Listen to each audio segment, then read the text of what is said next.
بسم اللہ الرحمن الرحیم الحمد للہ رب العالمین والصلاة والسلام علی خاتم الانبیاء والمرسلین محمد وعلی آلہ واصحابہ اجمعین۔ السلام علیکم ورحمۃ اللہ وبرکاتہ۔ رمضان المبارک کا آخری عشرہ جاری ہے۔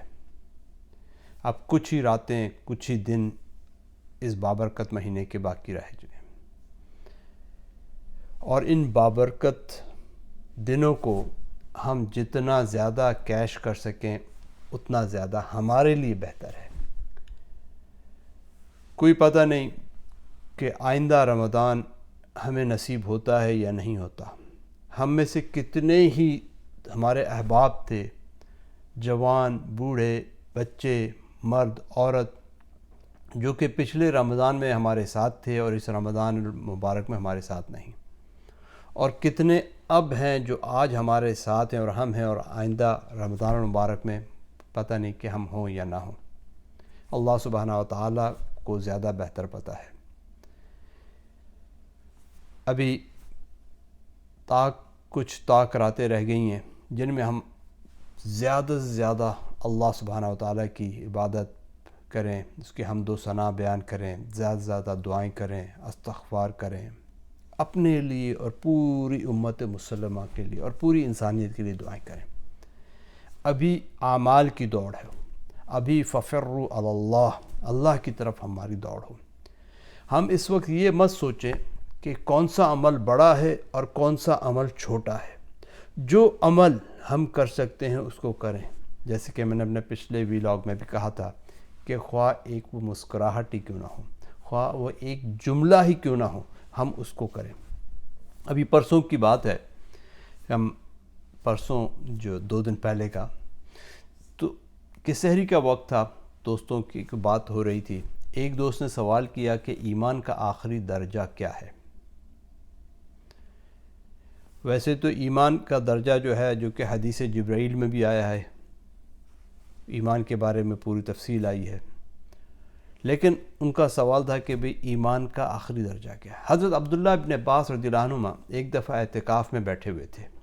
ایک صاحب ان کے پاس آئے، انہوں نے کہا کہ میری ایک حاجت ہے کہ اگر آپ میرے ساتھ چلیں تو میری وہ حاجت پوری ہو جائے گی۔ تو حضرت عبداللہ ابن عباس رضی اللہ عنہ نے اپنا اعتکاف توڑ دیا اور اس کے ساتھ گئے۔ لوگوں نے کہا حضرت آپ نے اعتکاف توڑ دیا اور آپ اس کے ساتھ جا رہے ہیں۔ انہوں نے کہا میرا اعتکاف تو دوبارہ ہو سکتا ہے، لیکن اس کی جو حاجت جو اس وقت ہے وہ پھر بعد میں پوری نہیں ہو سکتی۔ تو یہ ہے وہ ایمان کا درجہ۔ اگر اس وقت فجر کی نماز کا ٹائم تھا تو میں نے کہا کہ اس ٹائم ایمان کا جو آخری درجہ ہے وہ یہ ہے کہ ہم فجر کی نماز پڑھیں۔ جو جس نیکی کا وقت ہے اگر ہم وہ کریں گے تو وہ ایمان کا وہ درجہ ہم نے پا لیا۔ صحیح بخاری کی جو حدیث جبرائیل جو حدیث میں نے ابھی بیان کی، اس کا ایک حصہ ہے کہ اس میں حضور پاک صلی اللہ علیہ وسلم فرما رہے ہیں کہ ایمان کا اعلیٰ درجہ یعنی احسان ہے۔ تم اللہ کی عبادت اس طرح کرو گویا تم اسے دیکھ رہے ہو، اور ایمان کا ادنا درجہ یہ ہے کہ اگر تم اس کو نہیں دیکھتے تو یہ یقین رکھو کہ وہ تمہیں دیکھ رہا ہے۔ تو ایک تو یہ ڈیفینیشن ہو گئی ایمان کے ادنا درجے کی، کہ اگر اس جو عبادت ہے، اگر کسی کو یہ گمان ہو کہ عبادت اور بندگی سے مراد امور وہی ہیں کہ جن کو عرف عام میں ہم عبادت سے تعبیر کرتے ہیں یا عرف عام ہم عبادت سمجھتے ہیں، جیسا کہ حج ہو گیا، نماز، روزہ، حج، زکوٰۃ، یہ عبادت ہے، تو ٹھیک ہے، یہ انسانی زندگی کا نصب العین ہے، لیکن یہ ایک غلط تصور ہے کہ صرف یہی عبادتیں ہیں۔ عبادت کی اقسام اور بھی بہت ساری ہیں، اور اسلام کے اندر تو عبادت کا مفہوم اس قدر وسیع ہے اور اس قدر بڑا ہے کہ ہم انسان کی فکری اور عملی زندگی کی تمام گوشے، تمام جتنے بھی ایریاز ہیں ان کے اوپر محیط ہے۔ اور اسلام جو ہے کہ کمپریہنسو ریلیجن ہے۔ اسلام not is a combination of some rituals, some practices, that's not it. But it is a complete code of life. It encompasses your worship, it encompasses your performing some ritual, but dealing with other people's too. ہم اس society میں کیسے رہ رہے ہیں؟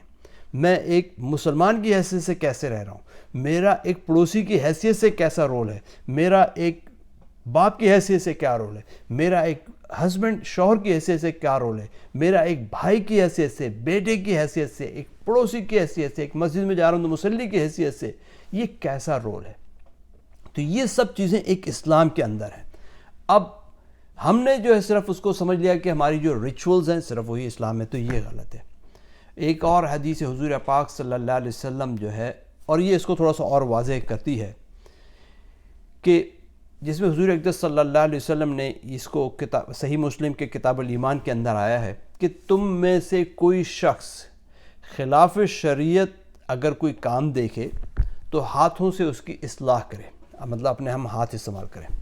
لیکن اگر ہم ہاتھ استعمال نہ کر سکیں, استطاعت نہ رکھتے ہوں, اس کا مطلب یہ نہیں کہ میرے ہاتھ ٹوٹے ہوئے ہیں یا بندھے ہوئے ہیں یا کوئی ایسی چیز نہیں, مطلب میں اپنی اس ایسے حالات آ جاتے ہیں کہ میں ہاتھ کے ذریعے سے نہیں روک سکتا, جس میں مجھے خطرہ ہے, مجھے اپنی جان کا خطرہ ہے یا مجھے کسی اور فساد کا خطرہ ہے کوئی سی, تو پھر ہم کیا کریں, پھر ہم اپنی زبان سے اس کو رد کریں کہ یہ چیز جو آپ ہو رہی ہے بھائی یہ غلط ہے, یہ ایک دوسرا درجہ ہے ایمان کا.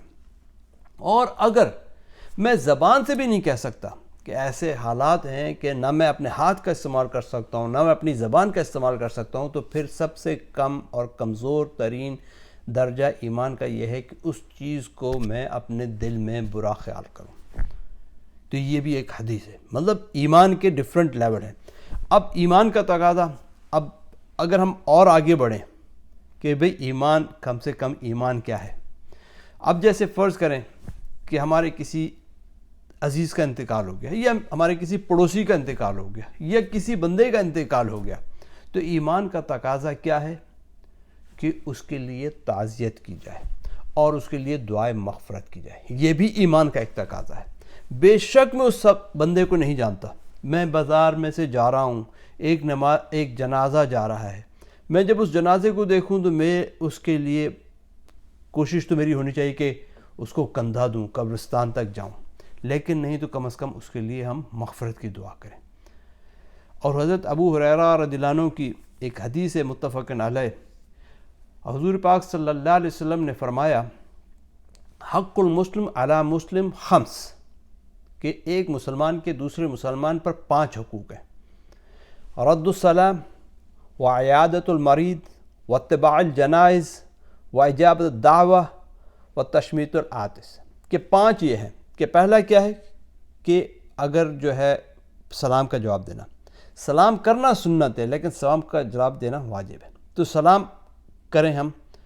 بیمار کی عیادت کرنا, اگر میرا کوئی پڑوسی بیمار ہو گیا, میرا کوئی عزیز و اقارب بیمار ہو گیا, میرا کوئی رشتہ دار دوست یا کوئی بھی مسجد میں سے ایک مصلی بیمار ہو گیا, تو میرا یہ ہے حق ہے کہ میں اس کی عیادت کروں. اور جنازوں کے ساتھ جانا, کہ جنازہ اگر مسجد میں آتا ہے تو میرے پاس وقت ہے, وقت نہیں ہے تو کوشش کریں کہ ہم وقت کو نکالیں. وقت تو کسی کے پاس بھی نہیں تھا. آج کسی سے پوچھیں گے, جو ایک چھوٹا بچہ ہے وہ کہے گا میرے پاس بھی وقت نہیں ہے, حالانکہ سب سے زیادہ وقت اسی کے پاس ہے. جو ہاسپٹل میں لیٹا وہ کہے گا میرے پاس بھی وقت نہیں ہے, کیونکہ میں نے یہ چیز کرنی, دوائیاں لینی ہے, فلانا لینا ہے, کوئی سامنے ٹی وی لگا اس کو پروگرام کو دیکھنا. وقت تو کسی کے پاس بھی نہیں ہوتا. وقت کو ہم نے اویل کرنا ہوتا ہے, وقت کو ہم نے پیدا کرنا ہے, وقت کو کہ بھئی کس طریقے سے وقت کو نکالنا ہے. تو جنازوں کے ساتھ جائیں. اور دوسرا, اگر کوئی آپ کو دعوت دے اور اس دعوت کو آپ قبول کریں. یہ مت دیکھیں کہ دعوت دینے والا امیر ہے, غریب ہے. اگر کوئی آپ کو اخلاص کے ساتھ دعوت دے رہا ہے تو آپ اس کی دعوت کو ضرور قبول کریں. اور تیسرا, سب سے آخری جو ہے, کسی کو اگر چھینک آ جائے تو پھر ہم اس کا جواب دیں. جیسے چھینک آئی تو کیا کہنا ہے ہمیں, الحمدللہ. اور جب چھینک جو سنے تو وہ کیا کہے, اس نے جواب دینا ہے یرحمک اللہ, اور پھر ہم دوبارہ کہیں یہدیکم اللہ. تو یہ ایمان کی کیٹیگریز, یہ ایمان ہے کہ کس موقع پر, اگر اس موقع پر اگر میں اس کام کو کر دوں, کوئی بھی نیکی کا عمل کر دوں, تو وہ جو ہے ایمان کا آخری درجہ ہے. اگر نماز کا وقت ہے اور میں نے نماز کو چھوڑ دی تو کیا فائدہ اس ایمان کا.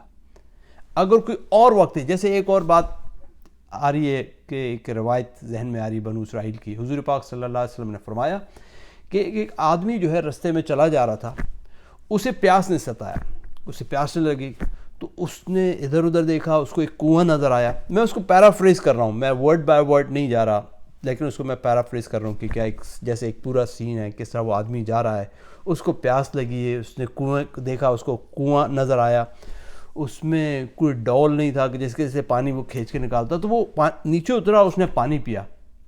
جب وہ باہر نکلا تو اس نے دیکھا کہ ایک کتا جو ہے ہانپ رہا ہے گرمی کی شدت سے، اور وہ گیلی مٹی کو چاٹ رہا ہے. وہ بندہ، اس کو اندازہ ہو گیا کہ کتے کو شدید پیاس لگی ہوئی ہے. تو اس نے کہا جیسے مجھے پیاس لگی ہوئی تھی اس طرح کتے کو بھی لگی ہوئی ہے. تو اس نے پھر کنویں میں اترا، اپنا جو موزہ، اپنا جو جوتا تھا لیدر کا، اس میں پانی بھر کے لایا اور اس نے کتے کو پلا دیا. اللہ سبحانہ و تعالیٰ نے اسے اس کی اس اجر اور ثواب کا یہ وہ دیا، اس کا اجر اس ثواب کا یہ دیا کہ اس کی بخشش کر دی. صحابہ کرام رضوان اللہ اجمعین نے عرض کیا، یا رسول اللہ صلی اللہ علیہ وسلم، کیا جانوروں کی وجہ سے بھی ہمیں اجر و ثواب ملتا ہے؟ تو آپ صلی اللہ علیہ وسلم نے فرمایا، ہر تر چیز جو کہ زندہ چیز ہے اس کی وجہ سے اجر و ثواب ملتا ہے. ہر چیز، جس طرح ہمارے ہاں یہ درخت ہیں یہ بھی جاندار ہیں.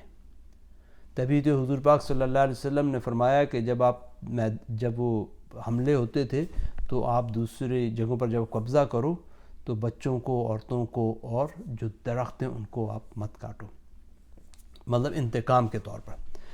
اور حضور پاک صلی اللہ علیہ وسلم نے اسی کنٹینیوشن جو ہے اس روایت کی کہ اللہ سبحانہ و تعالیٰ نے اسے اس رحم کے سلسلے میں کہ جس نے اس کتے پر کیا اور پانی پلایا، اس کے سلسلے میں اسے جنت میں داخل کر دیا. اور ایک اور روایت میں ہے کہ ایک کتا جو ہے کنویں کی منڈیر کے آس پاس چکر لگا رہا تھا، اور اس کی پیاس کی شدت اتنی تھی کہ قریب تھا کہ وہ جو ہے مر جاتا. تو اتنے میں ایک بنی اسرائیل کی ایک فاحشہ بدکار عورت جو ہے وہاں سے گزری. جب اس نے اس کو دیکھا تو اس نے اپنے جوتے کے اندر جو کہ چمڑے کا موزہ تھا اس کے اندر پانی بھر کے کنویں سے نکالا، اس کو پلایا، اور اس کے بدلے میں اللہ سبحانہ و تعالیٰ نے اس کی بخشش فرما دی. تو یہ چھوٹے چھوٹے اعمال، ایک چھوٹی سی نیکی، ممکن ہے وہی نیکی جو ہے قیامت کے دن جب میزان تولے جائیں گے. یہ آپ ذہن میں رکھیں کہ میزان جو ہے وہاں پر میزان کا لفظ آیا ہے، اسکیل کا نا، ترازو. تو وہاں پر کاؤنٹ نہیں کیے جائیں گے کہ اس نے 5 لاکھ نمازیں پڑھی ہیں، اس نے 1 لاکھ نمازیں پڑھی ہیں. وہاں پر تو ان کا وزن کیا جائے گا، کس عمل کے ساتھ ہم نے اس کو کیا، کس نیت کے ساتھ ہم نے کیا، اس کا ویٹیج کیا جائے گا. اور اگر وہ اعمال میرا اچھی اخلاص نیت کے ساتھ صرف اللہ سبحانہ و تعالیٰ کو خوش کرنے کے لیے ہوگا تو لازمی اس کا اجر بھی زیادہ ہوگا. تو ہم اپنے کسی عمل کو جو ہے یہ مت سمجھیں، کسی عمل کو حقیر مت جانیں.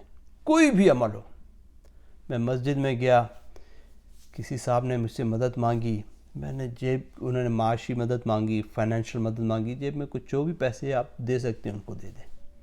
کسی کو خالی ہاتھ مت لوٹائیں. کوئی بندہ آپ کے، ممکن ہے آپ کے 2 بول جو ہیں اس کی دل کی تسلی کا سبب بن جائے، اس کو 2 بول دیے.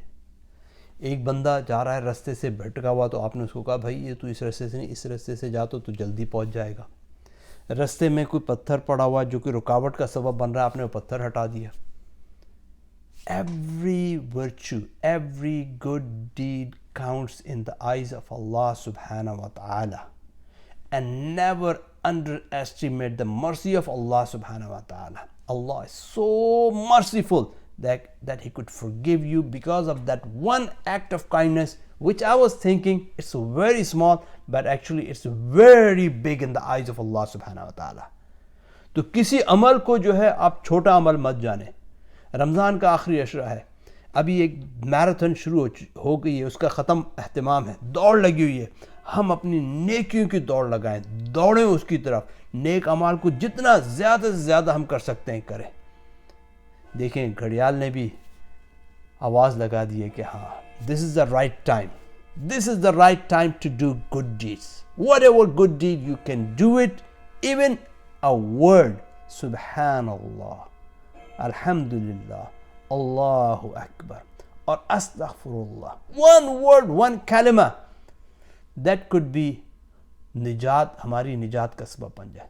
اللہ سبحانہ و تعالی کہنے اور سننے سے زیادہ ہمیں عمل کرنے کی توفیق عطا فرمائے، اور رمضان المبارک کے جو آخری عشرے میں جتنے بھی ایام، جتنی بھی گھڑیاں رہ گئی ہیں، ان کو ہمارے لیے قیمتی بنائے اور زیادہ سے زیادہ ان میں اچھے اعمال کرنے کی توفیق عطا فرمائے۔ جزاک اللہ خیر۔ السلام علیکم ورحمۃ اللہ وبرکاتہ۔